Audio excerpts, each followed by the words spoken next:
Saudi আরবে অবৈধভাবে বসবাসকারীদের ধরতে ব্যাপক অভিযান শুরু হয়েছে। এক সপ্তাহে অভিযানে 14,000-এর বেশি মানুষকে গ্রেপ্তার করা হয়েছে। সৌদি স্বরাষ্ট্র মন্ত্রণালয়ের তথ্য অনুযায়ী 13 থেকে 19 আগস্ট পর্যন্ত দেশটির বিভিন্ন এলাকায় অভিযান চালিয়ে মোট 14,260 জনকে গ্রেপ্তার করা হয়েছে। তাদের মধ্যে 6,900 জন আবাসন আইন, 3,982 জন সীমান্ত নিরাপত্তা আইন এবং 3,378 জন শ্রম আইন লঙ্ঘন করেছেন। সুস্থ জীবন, সুন্দর পৃথিবী।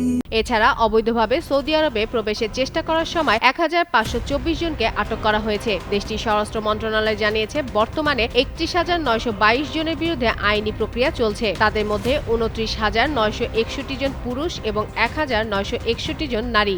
এরই মধ্যে 13,724 জনকে সৌদি আরব থেকে নিজ নিজ দেশে ফেরত পাঠানো হয়েছে।